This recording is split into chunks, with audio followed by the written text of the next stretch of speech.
We had just finished cleaning up after dinner when she made my heart stop.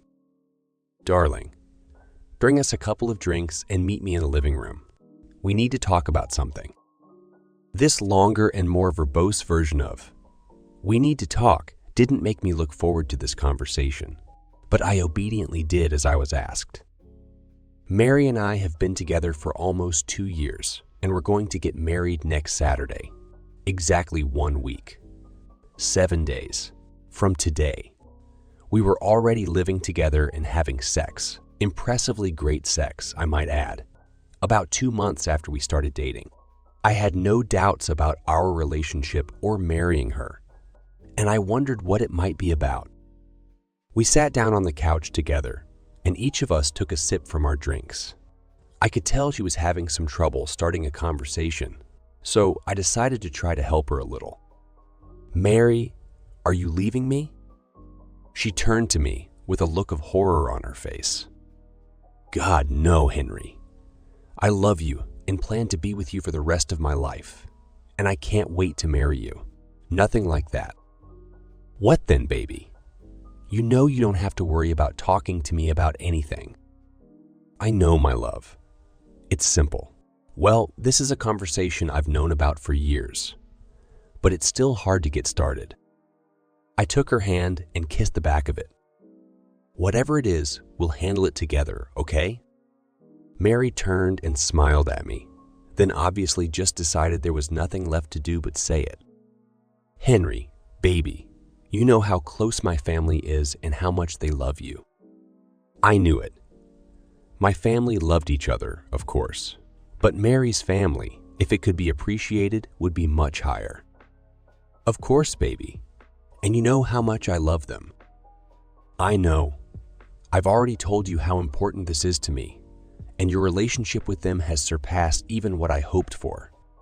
But since our wedding is a week away, there is one last thing that needs to be done. Perhaps we can say that this is a family tradition. This is what my family has been doing for generations to bring the family together whenever a marriage occurs. We feel that this makes a new member of the family, well, a closer part of it." "Well, that doesn't sound so bad. You know, of course, that we talked about me staying with my parents starting tonight, and you won't see me until I walk down the aisle with Dad on the wedding day. Well, you're going to spend the Friday night before the wedding with my mom. I really liked Mary's mom, and as they say, if you want to know what it will look like, a woman, when she gets older, then look at her mother. Well,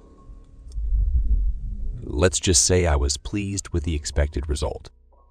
Oh, that's interesting. So your mom and I are going to go out to dinner, spend time talking and really get to know each other. Something like that. Well, I'm sure dinner and conversation will be part of it, but it's not really the tradition I was talking about. You and Mom, well, get to know each other very well. Mary, please, can you just say what you mean? She took a deep breath to calm herself, and then looked me straight in the eye.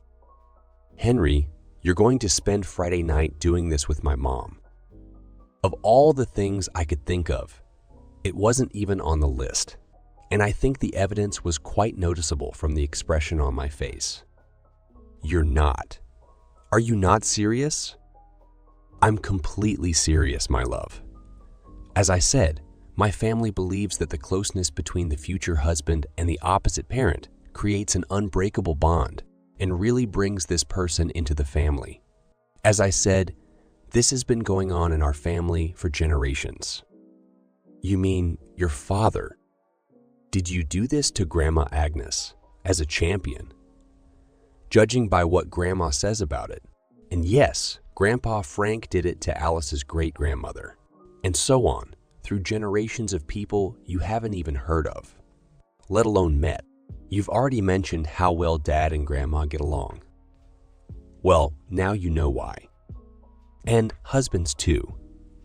I mean, your father, he's like that. Is everything all right with him? Look, baby, you don't have to decide right now, she said, avoiding my question. The time I spend with my parents this week will give you time to think about it. just remember how important it is. You can say no if you want, but that means we won't be able to get married and we'll have to break up." I was really starting to lose my mind. An hour ago, I was blissfully waiting for my wedding day to approach in order to connect with the best woman I have ever known, with whom I would like to spend my life. And now suddenly I was told that if I did not agree to something that, on first impression, I consider morally unacceptable, then not only my wedding would be canceled, but I would completely lose this woman. Suddenly, my lunch was unhappy with its current placement. I jumped off the couch without saying a word and just ran to the toilet. Fortunately, the apartment is not very big. Before his presence made itself felt, I stayed there until there was nothing left but air, and my abdominal muscles rebelled. Mary was right behind me when I finally felt confident enough to turn away from the porcelain god and finish the prayer, sitting on the floor right next to him just in case. "Are you okay, baby?" I looked at her as if she had suddenly grown green heads on both sides of her neck. "No, Mary, I'm not okay. I've just been told that I have to do something that I find morally questionable at best, or I'll lose the love of my life forever. Isn't there some kind of freedom of action in your tradition? Some kind of position for a man who loves you with all his heart and soul, but doesn't feel comfortable with what you're asking for?" "No. Dear, I'm sorry.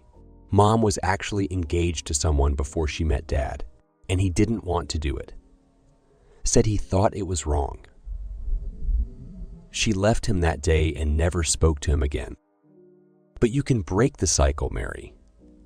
We can just fly to Vegas and get married there." Suddenly, judging by Mary's look, those green alien heads had just grown out of my neck. "Henry, you surprise me. I would never disrespect my parents. In fact, my entire family, by doing something like that. And if you think I'm going to do it, you don't know me at all." Of course, I knew this. And if I hadn't been in such an emotional state, I wouldn't even have suggested it. Mary would never go against something that her family considered so important. I tried to apologize. "It's all right, darling. I know it was a real shock. That's why I told you now that you have a week to think about what you want to do." Suddenly, a thought occurred to me. My God, Mary, if I somehow agree to this, and then we'll have a daughter, then you. Will I definitely discuss this with our future son-in-law? Yes, Henry, that's part of it too. But if we have a son, then all the responsibility will fall on you. The thought flashed through my mind that the continuous succession of daughters born into this family would not allow this. Mary, this is too much. I don't think I can do it. She climbed into my lap while I was sitting on the bathroom floor. She wrapped her arms around my neck and pressed her head against mine. "Henry, my love, you are the strongest man I know here," she said, patting my chest. "I would trust you with my life because I know that you have the strength to do what needs to be done for me and for us. I love you with everything I have, but it has to be a decision you make. I'm going to pack my things for the week, and I have full confidence that you and I will stand at the altar together on Saturday and get married and all that implies." Mary, I am. I couldn't think of anything to say when she got up, and I stayed on the bathroom floor while Mary packed her things. I was completely numb and lost track of time, but at least I didn't throw up again. She knelt in front of me and took my hands in hers. She looked at me with sincere love. I knew that she loved me, and that the thought of this coming between us also hurt her, but I knew her well enough to know that she wouldn't give in to it. When you make a decision, just call my parents' house. This will be the last time I see you before our wedding. You need to either invite my mom to Friday night or ask her to return your rings. I know that you will make the right choice. Do you want me to help you up, baby? No, I think I'll just sit here for a while, just in case. She kissed me on the forehead and left the apartment. That night, I slept on the couch, for some reason not wanting to be in bed without Mary. It was like if I wasn't sleeping there alone, then I could pretend that Mary was there and that the whole nightmare just didn't happen. Of course, it didn't work. The next morning, I woke up as lonely as I had been the night before, and emotionally probably even more lonely. The thought of breakfast almost made me vomit dry again, so I just went for a walk. The fresh air seemed to help. I thought over the scenario I was facing again. The only thing I could think about was how wrong it all seemed, but I had nowhere else to turn for another perspective. My very conservative parents would be furious at the very idea and would probably demand that I cut off all contact with Mary and her family so that I could not discuss it with them, and the rest of my extended family was no better. At some point, I realized that there was actually only one person, someone who had been through this himself, who could perhaps give me some point of view on this. And it would be awkward for me to bring up this conversation, since we will talk about how I'm doing this with his wife. But I didn't see any other choice, because if I couldn't somehow realize this, I would have demanded my rings back, and I really didn't want that yet. I went back to the apartment and dialed the number. "Henry, my boy, I was wondering how long it would take you to call after that little bomb my daughter dropped on you yesterday. I suppose you need to talk." "Yes, sir. Will you be free at some point today?" "Let's meet at Clancy's Pub around 6:30. We'll have a beer, eat, and discuss everything. Thank you, sir." The day seemed to creep on, but finally it was approaching 6:30. I arrived 5 minutes early and found Mary's father already waiting in the back booth, which would allow us some privacy. I walked over and sat down. "Thank you for taking the time to meet with me, sir. Henry, we've known each other for a couple of years. I think you can drop the sir part. It's Joe or even Dad if you want, but not sir. And I've been waiting for your call, although it took you longer than I expected." I was pretty stunned by what Mary said. "Joe, I'm sorry, but calling you Dad seems a little premature right now. So you're going to break up with Mary? I consider almost everything, including registration in a local monastery and dedicating my life to God. From what my daughter said, it would be a great shame to exclude you from the male population, if you understand what I mean. So I hope that you will exclude this option." I shook my head at the thought of Mary sharing information about our personal lives with her parents. Or rather with her father, he noticed. "I'm sorry, Henry, but we're pretty open about these things. It's not such a big deal if everyone acts openly. So what can I tell you, my boy? I think my first question is, how do you feel about this?" "Henry, I'd be lying if I told you that the idea of a manly young man doing this to my wife is something that makes me happy. I'm guessing I'll spend the night heavily under the influence of something, and then sleep it off at a nearby hotel. But I knew what I was doing when I agreed to it, and did it with Agnes 24 years ago, and I will contribute to the family. Did you ever, think about it when your wife was pregnant? Anne hoped it would be a boy. Of course, yes. And not because I imagined what beauty my son could bring home. How did you decide to go through with it? I mean, I've always been taught that being in a committed relationship, even if you're not actually married, means that this person is the only one you're close to. I understand that, in this case, everyone knows what is going on and has given their approval. But I am still in conflict with what I was taught. And only you can decide how you're going to apply these things in your life, Henry. For better or worse, we are all brought up the way our parents see fit. But once we reach adulthood, we have to evaluate these life lessons and decide if we agree with them. I understand your point of view. Just because I was raised that way doesn't mean I have to believe in it. That's exactly it. You're an adult now, Henry, and you have to decide what's right for you personally. It's part of free will. But the fact is that in your mind, what is being proposed is wrong, and it will be difficult to overcome. Let's pretend for a moment that you have no moral objection to being intimate with a woman other than Mary. What else in this situation bothers you? Well, the first thing that comes to mind is, well, sir, I mean Joe. I paused and took a deep breath. My first thought is how I will look you in the face.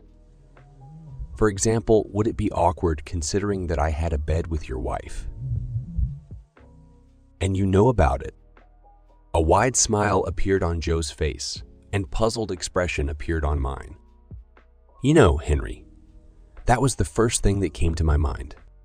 How am I going to stand at the altar and look into the face of Frank, whose wife I would have just spent the night with when he walked Millie down the aisle, not to mention for the rest of my life?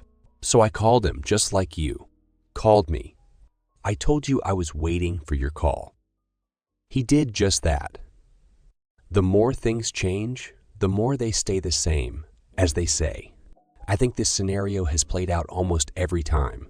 What kind of man, after learning that he has to do this with his future mother-in-law, with full knowledge of the family, will not have any problems with this? Calling the man whose wife you're going to be with was a natural reaction. So you had a meeting with Mary's grandfather, like we have now? Of course. And he told me the same thing that I'm going to tell you right now, Henry. And you need to hear it. I put my glass on the table and turned my full attention to it. He continued, I understand that this tradition, as they call it, is unorthodox. But the women in this family are exceptionally and fiercely devoted to their men, Henry. I guarantee that you will never have any reason to believe that Mary will cheat on you or even put herself in a position in which it may seem. She would rather die than embarrass you or make you doubt her love and loyalty, with the obvious exception of your future son-in-law, of course. I believe in it. That's one of the things that made me fall in love with Mary in the first place. Your marriage will be the one that all men strive for. I know I'm talking about my daughter's son, but for the rest of your life, she'll be the perfect lady in public, but the notorious girl in the bedroom. I felt myself blushing when he talked about his own daughter like that, and the smile that appeared on his lips told me that he had noticed. He continued, She won't deny you anything in the bedroom. Do you think the last couple of years have been good? You haven't seen anything yet, but no other man would even look at her, let alone reach out to her. Knowing what I know now, even considering what's going to happen on Friday night, I can tell you with absolute certainty that it was worth it, and I promise you that Frank would have told you the same thing. I love Millie Moore every day, and I will do anything for her. I would have dropped dead at that second if that was what she wanted. That's how much she means to me. And on Friday night, if you make what I think is the right decision and move forward to marrying Mary with Millie in your bed, don't hold back. Enjoy it and help Millie enjoy it. It was all so much to take in. It seemed unthinkable to talk so casually to a man about me getting his wife into bed. So, you and Grandma Agnes. I couldn't put into words what I wanted to say, but he seemed to know what I was asking. It was just incredible, Henry. Of course, times have changed a lot. You and Mary have a lot more experience than Millie and I had when we were a week away from our wedding. Agnes wasn't just a pleasure to talk to, but she taught me a lot about how to please a woman, and Millie often thanked her, Mother, for that. But everyone knows about it, isn't it?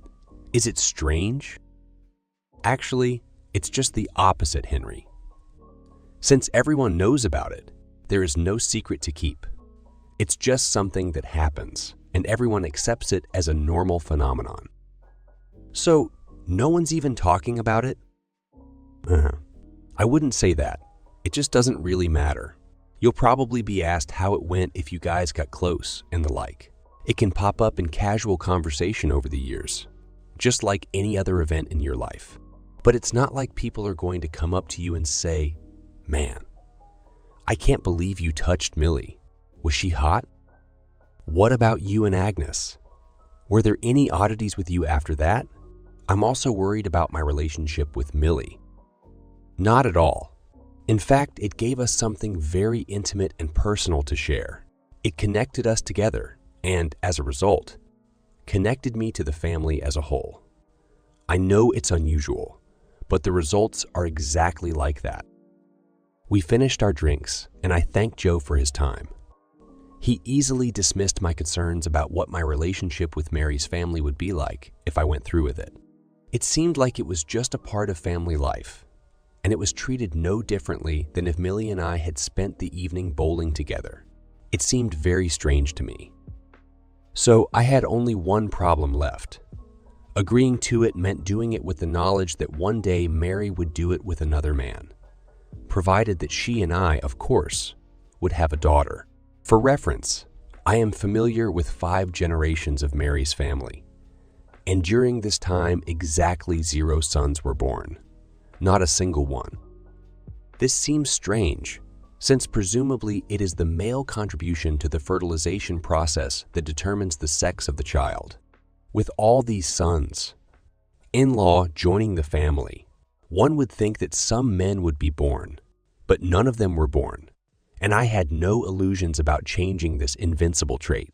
Therefore, in my opinion, I would have entered into a marriage that, as I knew in advance, would contain an act of adultery, at least by its strictest definition.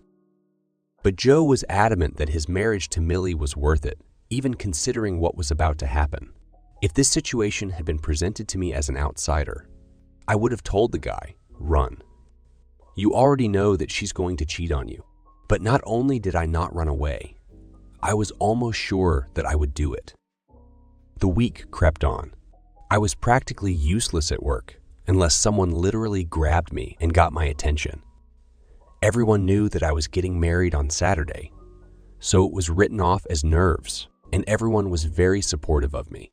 I was grateful for this, as it allowed me to focus on the real reason for my distraction. I'm usually very confident, but I found that I couldn't tap the number on my phone, and by that time, it was already Thursday afternoon. A decision must be made, and it will be made soon. I still had trouble thinking about Mary doing this with another man, even 20 odd years in the future. Several times I decided to go for it, only for this image to flash in my head, and I hesitated again. I haven't heard from Mary or her family since I talked to Joe. True to their word, they left me alone to make this decision, which was probably the most important one I've ever made.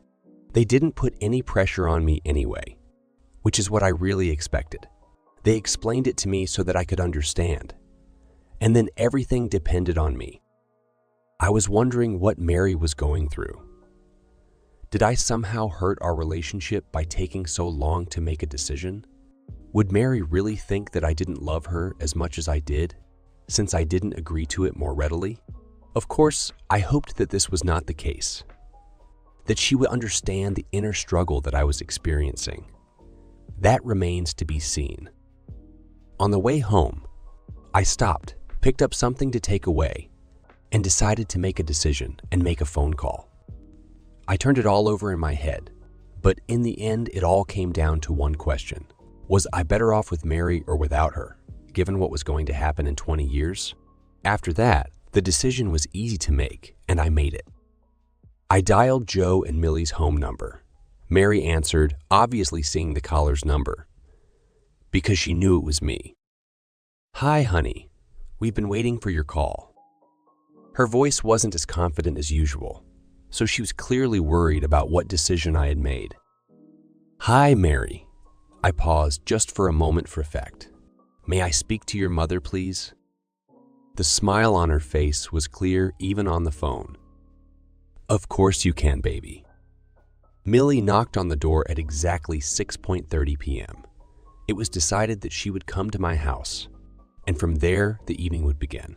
I felt it would be awkward enough if I had to pick her up where Joe and Mary were, let alone pick her up in the morning. "Hi, Mrs. I mean it." "And Henry?" Ma'am? Since you're going to be inside me for the rest of the night, let's call each other by their first names, okay? Yes, Ma, Millie. Can I come in now? Oh, of course. I backed away from the door, feeling pretty stupid.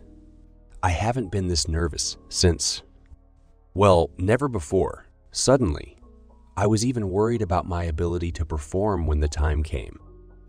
Henry, I know this is a little weird, but I'm just a woman like everyone else. Millie, I appreciate your desire to calm me down, but I promise that you are not just a woman like any other, at least for me. But I'll try to think of you that way. Do you think a drink will calm your nerves? I probably shouldn't have been more nervous than I am right now. We both laughed, and it seemed to ease the tension. I took Millie's bag, carried it into the bedroom, and put it on Mary's dressing table, and then we went to dinner. We ate at a small Mexican restaurant, taking a booth in the corner to talk. Henry, let's talk about what's going to happen later. By later, you mean? When we do that, yes. Good. I was a little stunned by how openly she and the whole family talked about it. No euphemisms, no polite words. Just that's what it is. I grew up in a family where talking about it was like doing it on the living room floor in front of the parish priest. It just wasn't done. And to be honest, I liked this new method much more. You've never had to worry about saying the wrong thing. Henry, when we get into bed, I want to make it clear exactly what I expect, and you should do the same. I don't want any confusion to arise. All right, Millie, I think it would be more convenient for me if you started. Of course. The important thing is that I don't want you to hold back in anyway. I don't want you to feel like you need to stop and think, is this what I should do with Mary's mom? If you want to do something to me, just do it. Like what? Yes, Henry. Anything. I am a woman who loves beds of all kinds. I plan to please you and expect you to do the same thing, and several times. Mary told me that you're pretty good at it, so I hope to be impressed. This has never been Joe's special skill. I've tried myself many times, so I won't have a problem taking you after you do this to me, or kissing you after you get down on me. And of course, what always seems to be the main thing. I absolutely expect you to do it from another entrance. I really like it. In fact, I was the one who convinced Mary to try it with you, and you know how much she likes it. In short, I'm open to absolutely anything, so just do it. I was stunned by the speech she had just given me, and the smile on her face suggested that this was exactly what she wanted. I don't know what to say. The process should be fun, Henry, and I want us to have fun. So, is there anything you want to do that you think I can object to, or something that you're uncomfortable with when I do it to you? No, Millie. After what you just said, I'm not sure there's anything else. She smiled. Millie, may I ask how you personally feel about all this? Or maybe it would be better to ask how you felt about it when you were a future bride. Girls in the family are brought up from an early age, knowing what will happen. In fact, I was very excited about the idea, as was Mary. I do not know if she told you about it. Not really. She made it clear that it was necessary and that she had no problem with it, but she didn't say anything about being excited about it. Well, it is. She would have looked if she could, and even asked if we could record it. I told her it was something personal between you and me, not for her eyes. And you didn't have any problems with the fact that it affected your marriage with Joe, with his close relationship with your mother? I didn't have any concerns. It brought us all closer together. It's just 1 or 2 nights in a long and happy marriage. And he was with the woman I love more than anything in the world. I was happy to share it with her, and vice versa. I didn't consider this point of view, that Mary not only decided to separate me from her mother, but also to share her mother, the woman who raised her and was closer to her than any other person in the world, with me. In fact, it was something of an honor for me, although I didn't realize it until now. Wait a minute. Did you just say 1 or 2 nights? I thought it was a one-time deal. The family uses these cases to resume, let's say, some of these moments. While I'm spending the night in your bed, where do you think Joe will be? He told me that he would get drunk and oversleep at the hotel because it would be difficult for him to think about you and me together. No, dear. Joe is in my mother's company right now. Is he with Agnes? They? Maybe. It's entirely up to them. But Agnes is already over 60. So what? My parents are still very active. Mom may not get wet on her own anymore, but they have things that will help with that. She still loves bed very much. I wouldn't be at all surprised if they become close. I just looked down and shook my head as this new information seeped into my brain. So I might have to put up with Mary doing it again. Damn it. As if reading my mind, Millie continued. Yes, it means that Mary can actually do it twice. But don't forget that it will mean that you will get me twice.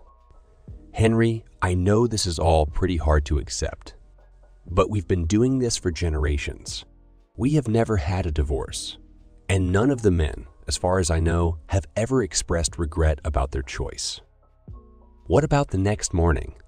I mean, you're going to leave me after you sleep with me and meet your husband, who in all likelihood just slept with your mother. Wouldn't that be awkward? Only if we let it happen. But the fact is that what we are doing brings us all so close that it seems completely natural. And we have what I think you would call a ritual that helps with that. A ritual? When I leave your apartment tomorrow morning, Henry, I expect to get fucked hard. But before I leave, I'm going to climb into your shower and wash myself thoroughly. I have everything I need in my bag. I will wear the clothes chosen specifically for this, which is also in my bag. Then I will return to my house and introduce myself to my husband for his pleasure. He will aggressively and persistently do whatever he deems necessary to make me his woman again. And then we'll go and give our beautiful daughter to the man of her dreams. And then our lives will continue as they have for the man. Our lives will continue as they have for the last 24 years. As a devoted couple who love each other very much. Nothing has ever threatened this and never will. As all this penetrated my psyche, one thought kept coming to my mind. I didn't want to live without Mary. But if that was the price, would I be able to live with it? At that moment, I decided what I would do. I looked up and met Millie's gaze. Millie, I think the time for talking is over. It's time for me to take you back to my apartment and do the thorough process you expect. Now you're talking like a man, darling.